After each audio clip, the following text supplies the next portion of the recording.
And that basically means it's a doctrine where courts are vertically bound by higher appellate court's authority. So a trial judge has to listen to what the Court of Appeal says, and the Court of Appeal has to listen to what the Supreme Court of Canada says.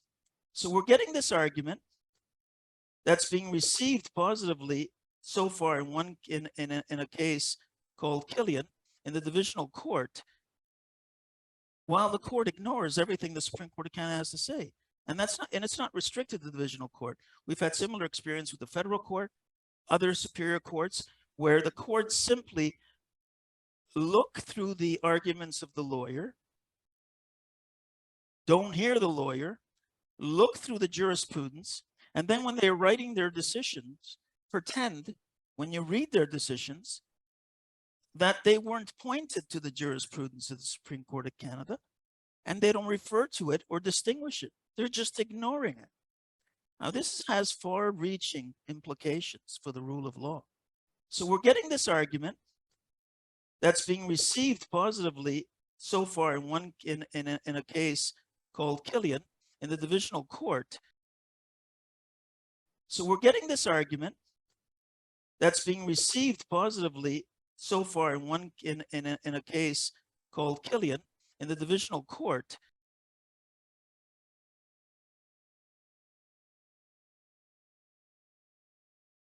Good evening.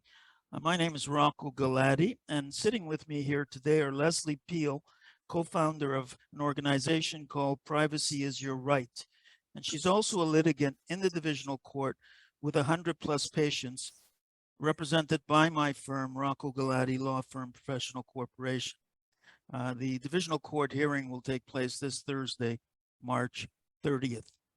Also here with me is Erica Navarro, a member of Privacy is Your Right. We're here today to simply announce the fact that this case is being heard this Thursday, and just to outline the broad issues affecting all and any Canadian in this case. Leslie Peel and other named and unnamed patients of an Ontario physician filed a legal challenge against the College of Physicians and Surgeons of Ontario, whom I'll refer to as the CPSO, for unlawful investigation against their family doctor and unconstitutional demand for their medical records in Toronto. The patients object to the release of their personal medical information and their personal information because the investigation and demand for records is based on a third-party, non-patient complaint about a mask exemption written by the doctor for 2 child patients. The complaint about the girls was not made by a patient or even another doctor, but by a third-party interloper. The girls' parents and over 100 of the doctor's patients object to the release of their private, sensitive, and personal information on this flimsy basis as an unlawful search and seizure. Just to be clear so that you understand, the doctor was alleged to have given an improper mask exemption, which wasn't even required because the Ontario regulations gives everybody the statutory right to exempt themselves from masking.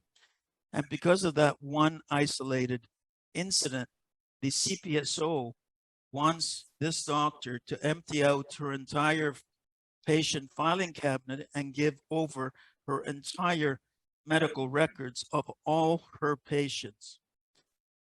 Now, she had offered to redact the personal information so that their personal data and their personal identity would not be revealed, but the CPSO refused to take the records in that fashion. So on December 22nd, in December of 2022, after her patients brought an application in October to Divisional Court to stop this, the CPSO filed a motion to block the patients from going to court. In the materials, the CPSO claims that neither the public nor a doctor's patients can legally challenge how it uses its powers. Essentially, it's saying the Constitution doesn't apply to us. This would make the CPSO unaccountable to anyone. The CPSO shockingly claims further that the patient should not have any say about their own medical records or how the CPSO wants to use that information, including their names and personal details that have nothing to do with the doctor's practice. It claims the doctor has to succumb to the unfettered power of the CPSO to all information about all her patients or otherwise risk losing her license. The CPSO claims even further that the patients do not have a right to go to court and be heard on the issue. And so what the CPSO is saying and what the inclination of the court thus far is saying that a patient doesn't have the right to their own most intimate medical records about their treatment when it comes to the regulator. Well, this flies in the face of a clear and applicable and guiding jurisprudence or case law from the Supreme Court of Canada with respect to the rights under Section 7 and 8 of the Charter, which under Section 7 are the rights to bodily and psychological integrity as protected by life, liberty, and security of the person. That's already been determined by the Supreme Court. And Section 8 of the Charter, which protects against unreasonable search and seizure. So while the CPSO and even the Divisional Court says in this particular context, you have no protection to your medical records and you have no say as to those medical records, what the court has done and what the CPSO is doing and advocating is that we ignore the fact that the Supreme Court of Canada has already determined you have a constitutional interest and right to your tax records, to your office media records, to your electricity bills. Your utility records are protected by Section 7 and 8 of the Charter in an investigation. To therapeutic records in a case going back to 1993 for rape victims, a case called O'Connor. And you even have a charter protection to your cell phone records. So in the face of all of that jurisprudence, the CPSO and the Divisional Court are saying, but you don't have the right to your own medical records when the regulator is only concerned about the practice, that you have no interest, the practice of the doctor, you have no interest in those records. So as we say in our factum, this is a kind of logic that could only prevail really in an Alice in Wonderland flat earth. It is just illogical, nonsensical, arbitrary, and results oriented. So what's really happening here, in my respectful view, is that we're in the COVID context. We're in the context of litigating people's constitutional rights vis-a-vis perceived public health mandates and enforcement. And when we're in that arena, the courts are very much saying the Constitution doesn't apply. Your charter rights don't apply. This is very, very dangerous to the rule of law. As part of the rule of law, we have a doctrine that we refer to as lawyers as stare decisis. And that basically means it's a doctrine where courts are bound by, vertically bound by higher appellate court's authority. So a trial judge has to listen to what the Court of Appeal says, and the Court of Appeal has to listen to what the Supreme Court of Canada says. So we're getting this argument that's being received positively so far in a case called Kilian in the Divisional Court, while the court ignores everything the Supreme Court of Canada has to say. And it's not restricted to the Divisional Court. We've had similar experience with the Federal Court, other superior courts, where the courts simply look through the arguments of the lawyer, don't hear the lawyer, look through the jurisprudence, and then when they're writing their decisions, pretend, when you read their decisions, that they weren't pointed to the jurisprudence of the Supreme Court of Canada, and they don't refer to it or distinguish it. They're just ignoring it. Now, this has far-reaching implications for the rule of law. This is what happens in Alice in Wonderland. The law is as I say it is. Never mind that the law might be the way the Supreme Court of Canada says. No, it is because it is, and it's just unfathomable that we can proceed in this fashion, where the courts lose the independence of the judiciary and de facto turn into an arm of the executive. In this case, they become part of the enforcement arm of the CPSO. As you know, as a lawyer with 34 years under my belt in constitutional law, this is akin to somebody getting post-traumatic stress disorder. It means they're flushing the Constitution. So on Thursday, we're going to be arguing in the Divisional Court on this issue. And my clients want you to know that your private medical records aren't private with this kind of regime. And of course, what the CPSO says, oh, don't worry, it's only about 30 or 40 investigators at our office. They're going to be looking at your records where you got STD treatment, where you got an abortion, where you're giving medication for mental health issues, on and on and on. Why? Because some kid got a mask exemption. So if this doesn't shock you and startle you and want you to take some action, I don't know what will, unless you don't care about your medical privacy. So now I'll turn it over to Leslie. You want to say a few words, Leslie? Thank you, Rocco. This is kind of a crazy ride because never in a million years would I ever have thought that I'd be sitting in a press conference talking about privacy. This whole thing started, of course, when we heard that our doctor was being asked to release our records without our consent. And a bunch of the patients got together and decided this isn't right.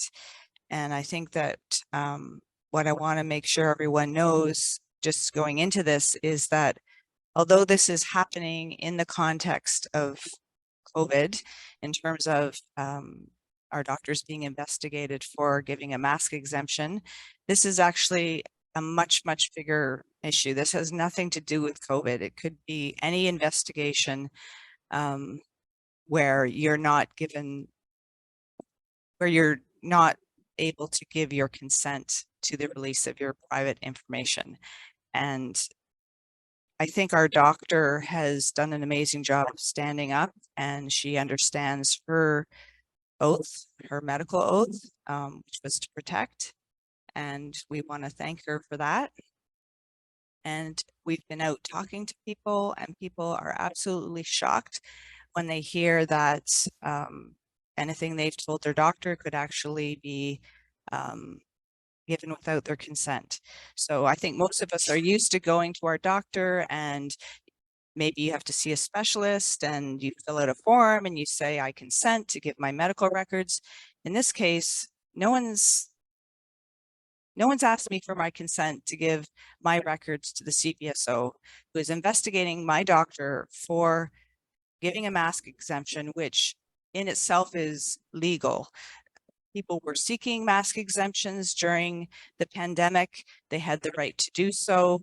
There are people with medical conditions, asthma or anxiety. They needed an exemption. The doctor is the only person who can give that exemption. So there's nothing illegal in what she did. She's not being investigated for sexually abusing a patient, some horrific thing like that. None of us have complained about our doctor. And here we are in the situation where she's now under investigation with, our understanding is, around 30 investigators who are forming a discipline committee in order to investigate her. And these people, of course, are doctors, but they're not my doctors. There's also lay people on the council of the CPSO. For all I know, one of my neighbors will have access to my medical records and I won't even know about it because the CPSO does form committees to look at each case, and I certainly haven't given my consent for anyone other than my doctor to look at my records. And I think that I have over 20 years of life experience that I've shared with my doctor, and just like everybody else, we all tell our doctors things we never imagine that they're going to be shared with anybody but our doctor, and certainly not without our consent to give to a specialist or someone else. I think that this is a fight for our privacy. This is absolutely against all our constitutional rights. I think it's horrific that it's happening in Canada. I think it's horrific for our children. I have children of my own, and I think about the fact that our privacies are eroding. A lot of people just aren't paying attention. And so really the purpose of our patient group coming together and forming a website, we're really trying to get the word out to people that you need to stand up for your privacy. You need to understand and become engaged in some of the things that are going on in the courts right now, because if we don't stand up, we are going to lose all our privacy and our medical records, and it's going to extend to much bigger things. So if you want more information about our case, I encourage you to go to privacyisyourright.ca, and you can read all about the case there. And there's some action items if you want to support us in any way. Thank you. Oh, Erica. This is Erica. She's part of our Privacy is Your Right team, and she's here today to lend us some support too. Hi, everybody. It's an absolute honor to be here, and I so appreciate every single person that has shown up today. I see 176 of you logged in, and it just warms my heart. I come at this from a little bit of a different lens. I was in healthcare for over 25 years. I am in the tech industry for over 5 years now. And one of the things that has always been absolutely critical to us in healthcare in particular, and I worked in hospitals and private clinics and independent and auxiliary services all across the board. And the number one thing that we had to look at every single day was how were we taking care of the privacy of our patients? How were we taking care to protect their records? How did we honor the respect that we had to give our patients and that our patients were requesting from us? Every single day, every policy and procedure, every technical component that we put into place, everybody we hired, everything was around protecting your right to your privacy of your medical records. When I heard about this case and what was happening, it blew my mind. I couldn't believe it. In this day and age, somebody, third party, is coming forward and saying something about your doctor. And the vetting system that's in place is requesting access to everybody's medical records. Think about that for a second. When you go to your mechanic and you're looking to get a tire fixed because there's something wrong with your tire, do you ask them to see all the tires that they have in their warehouse to make sure that all the tires are clear? No, you deal with the tire. Medical records are so critical, and we go in and we provide access to individuals to speak freely with their doctors, and we tell them that things are protected. And then somebody comes along and says, there was something that went down by a third party who was not a patient, not a doctor, not a regular healthcare provider, just somebody who called in and said, hey, I want you to look at this. And now you're asking for over 3,000 records. And then to make things more interesting, our physician, the physician that is being spoken about in this particular case, was willing to participate by redacting all of the private information. And they came back and said, no. Ask yourself why. It makes no sense. It's not required. There's lots of people out there that are not on this call. We have 184 people on this call and we're live streaming. There's a lot of people that don't know about this. My colleagues don't know about it. I've been speaking very openly with people that are in healthcare, people that are in privacy, people that are in academia. They have no idea. The number one thing they say to me is that doesn't make sense. It's not logical. Our Charter of Rights protects our data. How is this even happening? You have an opportunity to spread the word. You have an opportunity to stand up and fight for your rights, for your children's rights, for everybody who's around you that can't do it. Think about all the people that don't even have the access from a technology standpoint, from an education standpoint, to know that this is happening. We need to come together. We need to fight for protecting our rights, our medical rights, and everybody else's medical rights. Thank you so much for your time. Privacy is your right. On the website, you'll see it screen up later as we come to a close. You'll see it if you have any questions. I'm sure that it'll be posted in a lot of different places, but please get involved, spread the word, stand up for your rights and stand up for the rights of others. Thank you. Thank you, Erica. Now there's a few members of the media in the room here where we're conducting this media release. I'll first take questions from them, and then we'll turn it over to see if there's any questions out there by the Zoom participants. And so I would ask anybody in the room who has a question, ask me slowly and clearly, because I'm going to repeat the question for the benefit of those on the Zoom who may not hear you in the room.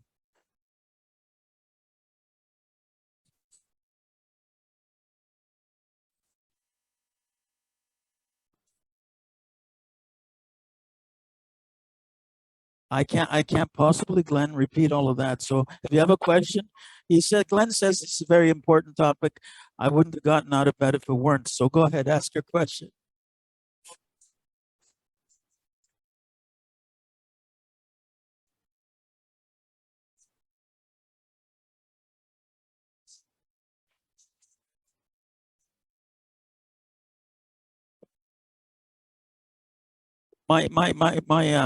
My answer to that is simple. And Glenn was asking, you see so many cases chugged up by the courts on the issue of challenged COVID measures, and that's true. And oddly enough, Mr. Justice Bennett of the Ontario Superior Court rendered a decision about 8 weeks ago where he canvassed all the cases, and he was alarmed in that decision that his brother and sister judges were not doing their job. He said, I don't see how, to a factor of 20 to 1, all these challenges or objections are being dismissed. And the only answer I have to that, Glenn, is that, it's not a new phenomenon with the judiciary. I faced it when we were doing the anti-terrorism work and all of that. My answer is a lot of people are dying from cancer, right? And so do you just leave it alone when a patient comes to you with cancer, or you try to treat that patient anyway? So no matter what's happening with the courts, we still have to fight and tell them what you're doing is wrong. You're bringing the administration of justice into disrepute by forgetting your oath, by forgetting your job. Under the Canadian Judicial Council Code of Conduct, you could be removed for breaching your oath. I see this as a breach of oath. If a court is just saying these people who are criticizing the measures are crazy, they're anti this, they're anti that, and they're anti that, and I'm going to bend over backwards to just refuse them. Well, they're not exercising their oath as it's an independent and impartial judicial body.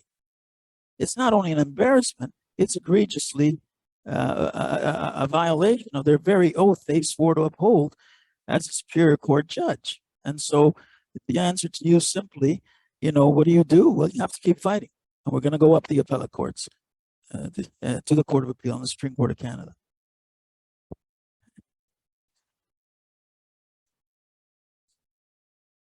Glenn is cynically asking, just throw anything against the wall and see if something sticks. No. You take aim at the target and remind them what they're supposed to be doing and to follow the law. I'm not throwing feces at a wall to see what sticks. I'm throwing the law, the binding law from the Supreme Court of Canada at them and see if they got the integrity to do their jobs and follow the guidance and the rulings of the Supreme Court and not pretend they don't exist. Okay. Anybody else? Oh, yes.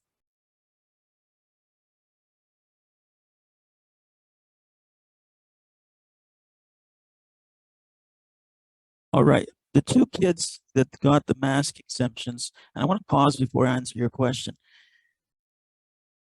A doctor doesn't need, because of the ignorance of the law, both on behalf of the public, which was the government's fault, and the CPSO, who knows the law, but they ignore the law. Nobody needs mask exemption from their doctor. Under Ontario regulations, anybody can declare themselves exempt. And furthermore, under those regulations, no one can ask you for evidence or information on the basis of your exemption. That's the law. So the two kids who went for mask exemption thinking they needed them, because there are unreasonable people who don't care about the law, and so for whatever reason they needed the mask exemption for medical reasons, were Girl Guides. So their Girl Guide leader reported the doctor to the CPSO. And so one Girl Guide leader reports the doctor to the CPSO, and the doctor is expected to fork over wholesale thousands of medical files of all her patients. I mean, what is this, Berlin or Rome, 1935? So if there's no other questions in the room, oh, you have, I'm sorry, go ahead.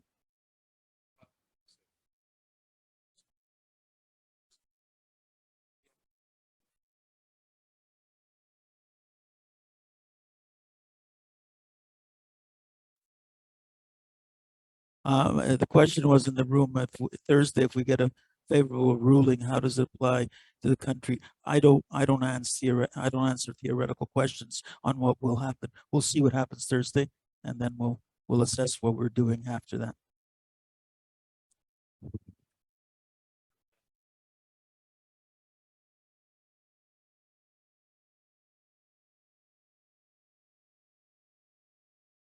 No, the question was from the Epoch Times.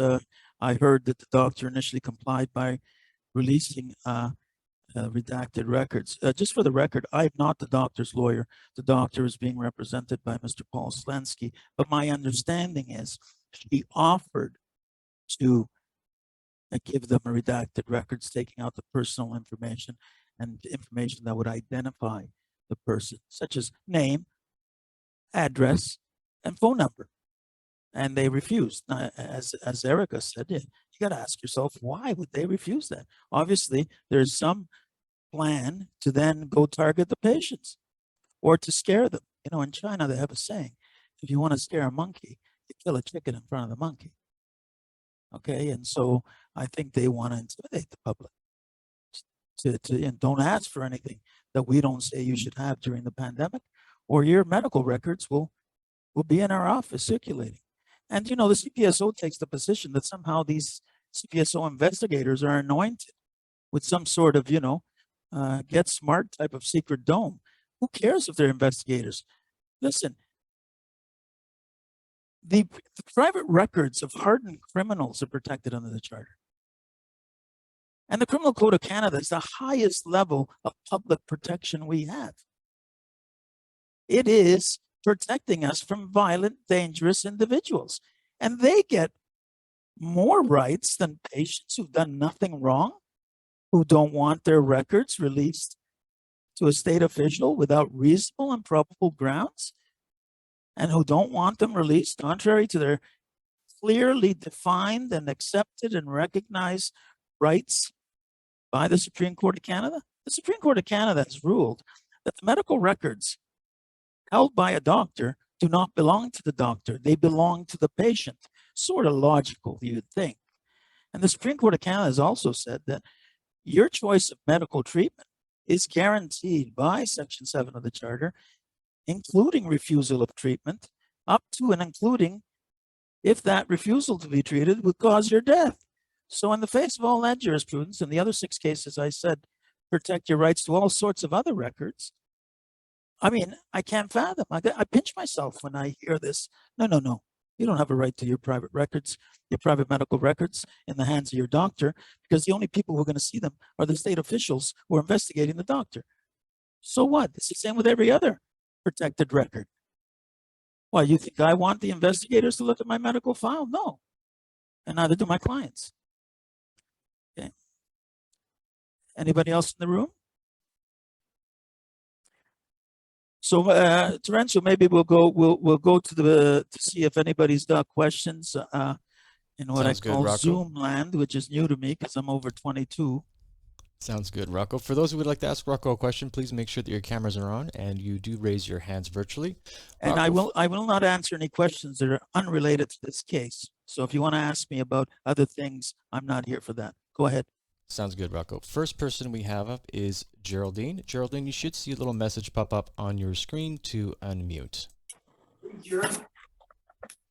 Hi, Rocco. Good morning. Morning.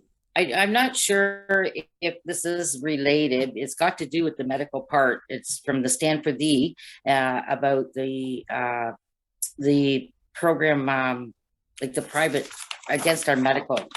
This here form here. Okay, I'm sorry. What's your name?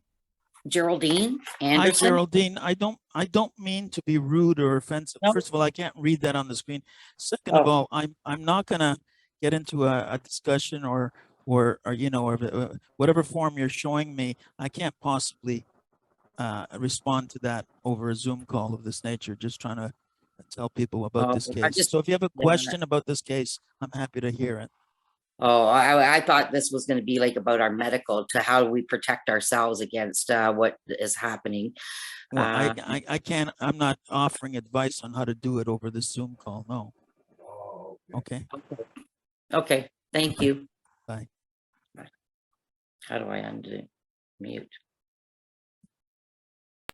All right, Rocco. Next person we have up is Tamara. Tamara, you should see a message pop up on your screen. Thank you. Appreciate that. I hope my sound's okay. Sometimes I have issues with this computer. Hi, Mr. Glotty. Thank you for hosting this today. I'm just wondering what the time frame is on a case of this nature. Well, it all depends where it starts. This started by way of judicial review by the doctor and the patients from a statutory decision, which usually in Ontario goes to the Divisional Court. The Divisional Court is a statutory court for the purposes of judicial review, consisting of 3 Superior Court judges who are assigned to that court.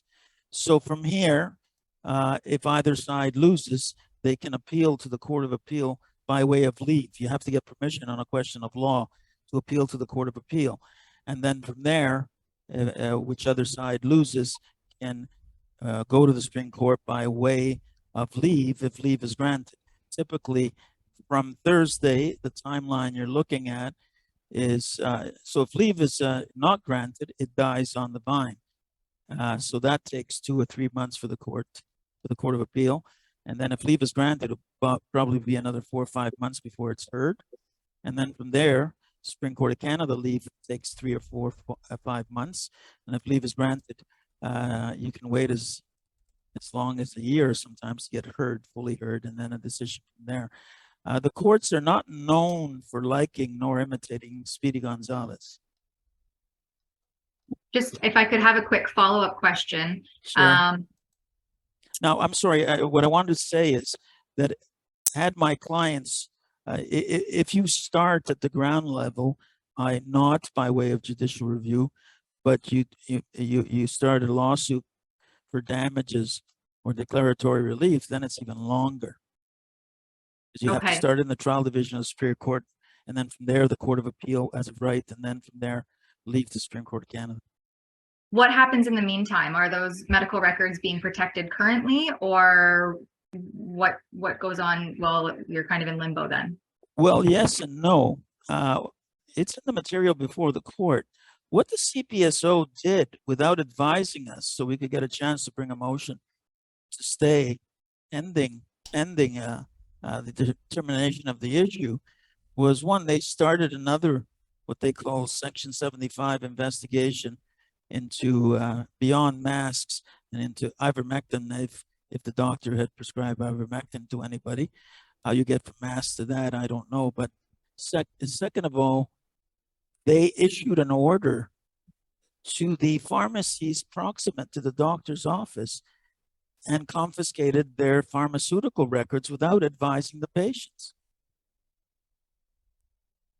That's how much regard they have for the law. They're going to say, well, we have, sorry, from the pharmacist. Yeah, and the pharmacist gave it up, obviously. And nobody contacted the patients. So, Thank you. okay. All right, next we have is Dwayne. Dwayne, I'd like to say hello to Dr. Patrick Phillips. I see him. I didn't recognize, his beard has gotten longer, but go ahead. Next question. Thank you, Rocco. Dwayne, if you could please turn on your camera. No problem. We'll have to go to the next one for now. Next we have is Edward. Edward, you should see a little message pop up on your screen. Is my camera on? I don't know. Does it matter? Yes, it matters, Edward. Okay, I'm out in the street, so hang on a second. I'll turn it on. Start video. There we go. Okay.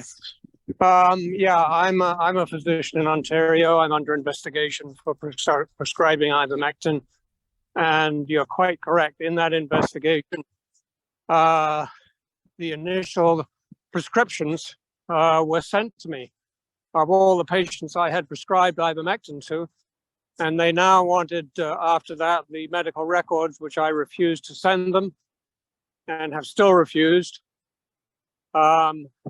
except I have sent them without names, without identifying features. And they have now launched another investigation saying I'm uncooperative. So that's where it stands. I'm hoping that this case, I would like to ask the question, in this case, Rocco Galato, I wonder if that would affect my case if the judge was to rule in favor of protection for medical records. Eventually, if we win, whether at this level or at the Court of Appeal or the Supreme Court of Canada, yes, then they would be bound by that decision. Yeah. Oh, that's good news. Yeah. Thank you. Okay, you're welcome. All right, we're going to go back to Dwayne. Dwayne, you should see a message pop up on your screen to unmute. Thank you.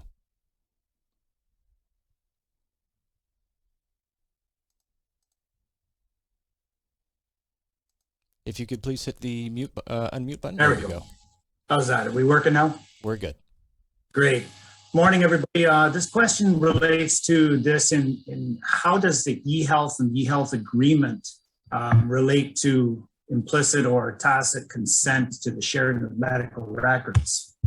The legislation under which the CPSO operates has a provision in it that says that it overrides all other privacy legislation. I am not concerned about those pieces of legislations.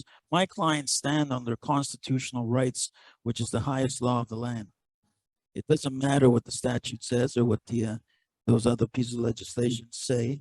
They don't respect them, and there is an overriding provision in their legislation for the CPSO to claim that they override them because the investigators, they say, are bound by Section 36 of their legislation, which ensures confidentiality of those records. Well, you know, famous Egyptian saying, when you tell a second person something, it's no longer a secret. You know, that doesn't cut water with police officers, with revenue officers, with immigration officers, or any other enforcement officers under other regimes that are bound by the statutory and constitutional parameters of needing reasonable, probable and reasonable grounds under the statute and under sections 8 of the charter. And even then you don't get there because you have to overcome the hurdle of section 7 of the charter. And a case called O'Connor, where a defense counsel tried to subpoena holus bolus, the therapeutic medical records of a rape victim complainant in the criminal case. And they devised a procedure in O'Connor. It's called the O'Connor, whereby a judge would look at the records first and say, what's your investigation? What do you need? And he or she would only release what's material and relevant, not the entire records. So here, if the doctor, whatever they're investigating, there's no way that apart from maybe the person's age in numerical terms, there is no reason why they need the name, phone number, address, or any personal identifying feature of the records to do their investigation from the clinical records. Right. So I understand that perspective of it, but under my understanding of eHealth and the collection of information on the eHealth system is voluntarily giving up that information to be shared by authorized parties by the government. Is that fair to say? No, that's not fair to say. That's not it at all. No, that's not what the Okay. case law, no. All right. Thank you. Okay. All right, next we have up is Patrick. Patrick, you should see a little message pop up on your screen to unmute, Yeah. please. The other thing on the last question that my client wants to point out is that the doctor in question does not have electronic records. Thank you, Rocco. Okay, sorry. Hi, Patrick? Rocco. Yeah. Hi, Patrick.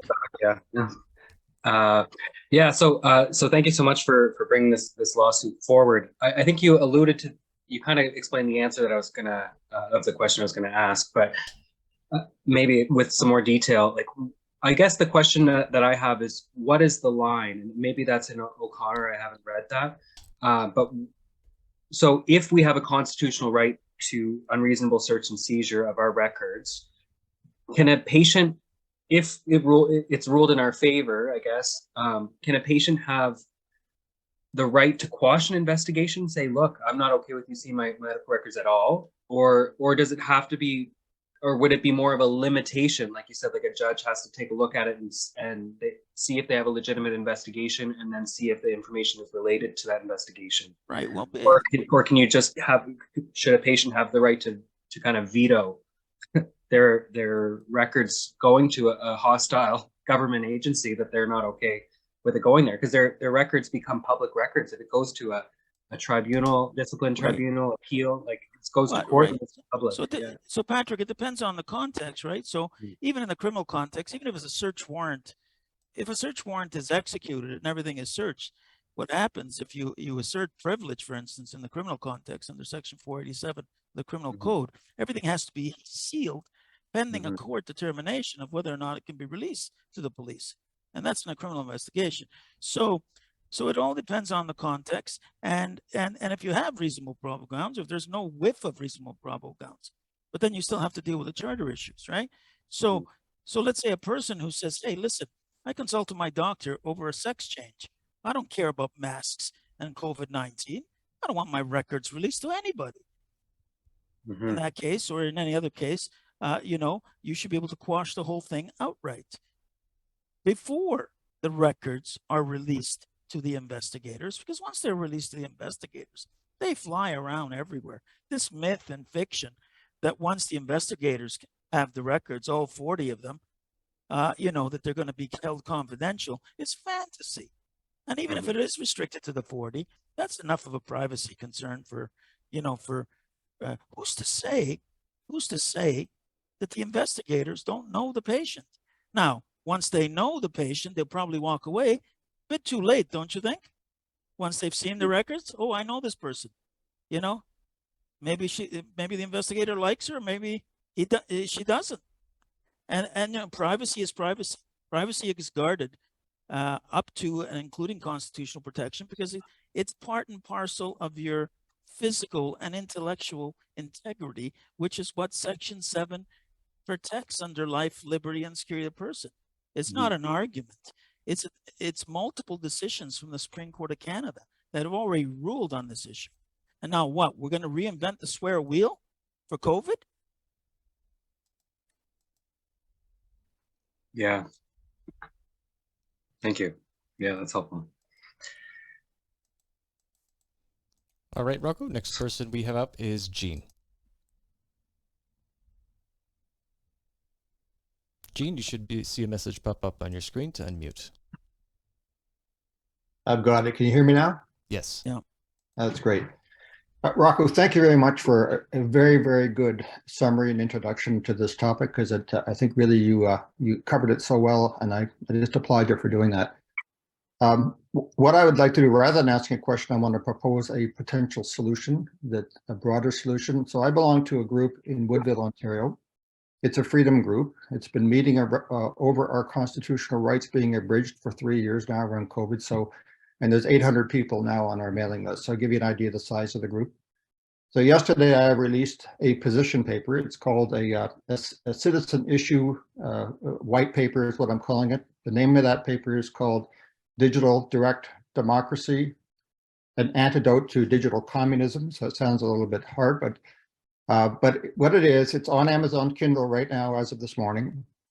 And it is a way to look at broad assaults on our constitutional rights, including what you're talking about, but it's much broader than that. I think everybody on this presentation will know that. So I just want to offer that as something for people to consider in the discussion.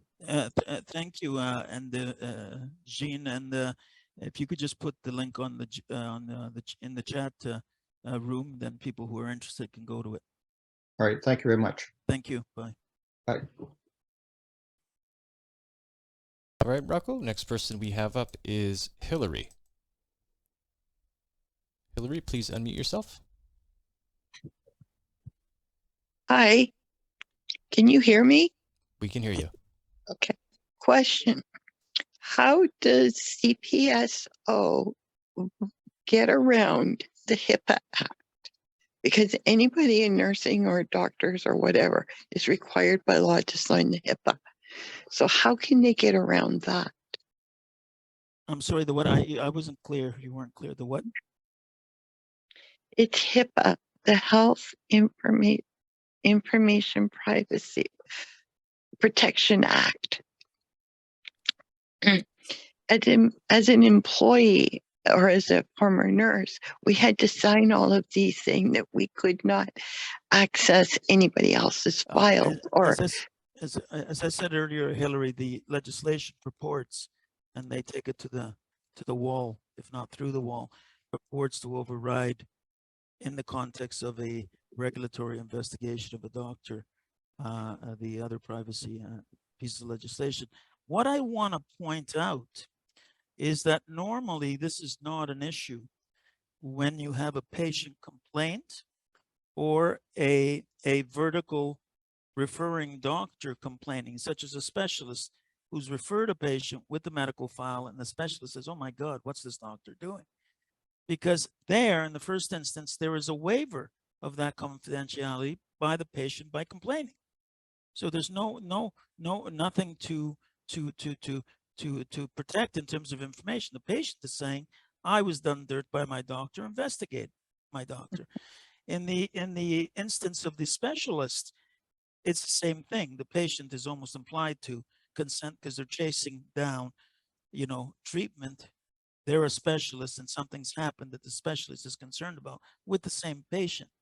This is the first time in the history of this litigation between the CPSO and in the medical context of investigations, this is the first time the patients have stepped forward and said, hang on a second here. I have no complaint about my doctor. I have every confidence in my doctor, and I don't want my files released on an allegation of an improper mask exemption. Okay, so usually this doesn't arise in terms of confidentiality vis-a-vis the patients, because it's usually the doctor making the objection. And but this is the first time the patients have stepped forward and said no. how can we make sure, or what can we do to help and make sure the CPSO is held accountable? What can we do as patients to stop it, what they're trying to do? Well, I'm going to leave that easy answer to my client. Really? Okay, Go ahead, I Leslie. don't think I'm unmuted. Am I unmuted? While she's thinking about the answer, I can only do one thing as a lawyer, is represent clients who object to this, and I'm doing what I can in that fashion. But on the other front, I can't really give people advice on how to deal with the CPSO on their own. You can. Okay. Well, some of the things that we think people should do is spread the word to anybody and everybody you know about what's happening. Just raising awareness is part of it. I think also that if you can come out to court on Thursday, and we had to petition the court to be able to be in person because they're mainly still sitting virtually. So we are going to be in person, and if we can show the judge that this is an issue that's important to a lot of Canadians, I think that that goes a long way to help to supporting us. We also have on our website a link to finding out who your MP is and your MPP, and you can send them a letter and let them know what's happening. You could also send a letter yourself to the CPSO and lodge your complaints about this case that you've heard about. I think those are the main advocacy things that we're looking for people to do. It's really about raising awareness and supporting us, I guess, in that way is great. Thank you. Thank you, Leslie. Rocco, next question we have is from Karen. Karen, please unmute yourself. You should see a message pop up on your screen. Hi, thank you everyone who's involved in this case, and thank you, Rocco, for taking the case. But I am still unclear about their stated rationale for demanding patient files without permission. The rationale is, yeah. well, the rationale is we march, we rule. There is no rationale, it's power grab. We're starting to live in a lawless society where government officials can and do what they think they can do because there's no check and balance on them. Traditionally, it's the courts who hold them in place. So they didn't write any reasoning for their decision? No, which they're supposed to, but they didn't. No, there is no rationale. There is no rationale for the overreach and the standardless sweep which they are employing. But who's going to hold them accountable? Historically, traditionally, the courts are supposed to hold them responsible. But Houston, we got a problem.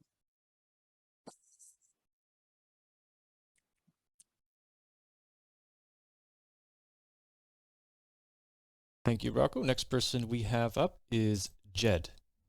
Jed, please unmute yourself. You should see a message pop up on your screen.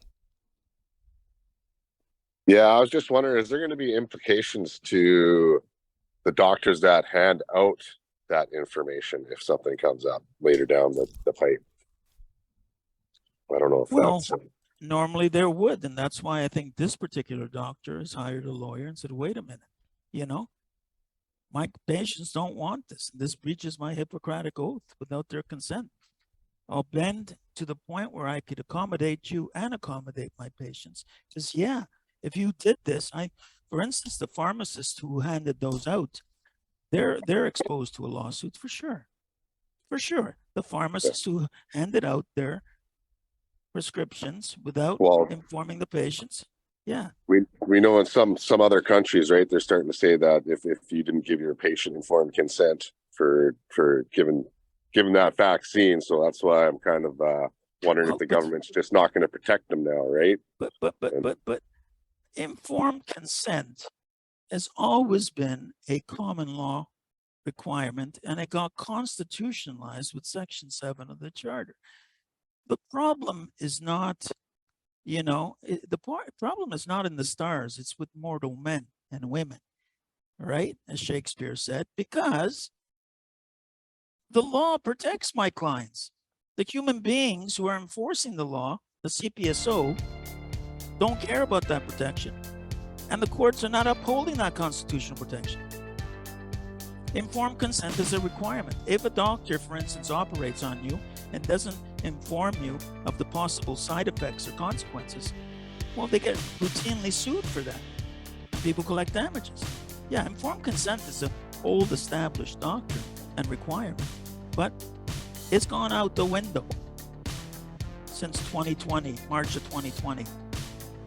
The law enforcement agencies are not, you know, for instance, I don't want to go too far afield, but how does an autistic kid on a lake in Alberta get beaten up by cops for just skating on the lake without a mask?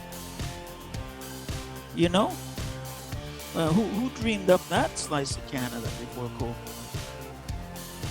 Right? You remember that incident in Alberta where the cops pounced on this poor kid who's autistic, who's having a great time skating on a frozen lake? You know, so sometimes it's hard to try to rationalize this stuff because it's not rational. Thanks, and thanks for everything you're doing, eh? Great work. Yeah. Thank you. Next person. So we got Terencio. I'm on a time limit here. I've got 5 more minutes, and then we're gonna wrap it up. How about one more question? Sure. Okay. Next person we have up is BK. BK, please unmute yourself when you see a message pop up on your screen. Thank you. Can you hear me? Yeah. I just had a question. Providing these doctors and patients are vindicated and everything goes as it should, is there a way to push as well for amendments to the CPSO to prevent them from using these weak loopholes they're using? Like, is there a way to push it through with the courts as well, or is that some other? Yeah, I mean, on a political front, that's not my bailiwick. They're not loopholes. It's just an issue of abuse of power. They're abusing their power, and certainly, you know, the concerned citizens, if they want to change the law, you need to petition your MPs, and you know, that's something I don't do as a lawyer because it's enough time trying to get my shoelaces tied in the morning and dealing with the cases I've had, so I don't have time to lobby my MPP because politicians usually want to pay for the lunch. So that would all have to be lobbied through MPs Right. in order to make changes? Yes, right. It has to be lobbied through MPs, yeah. Thank you. All right, I want to thank everybody for showing up today, and my clients thank you as well, and we'll see what happens, and you'll post it. Thank you. Thank you.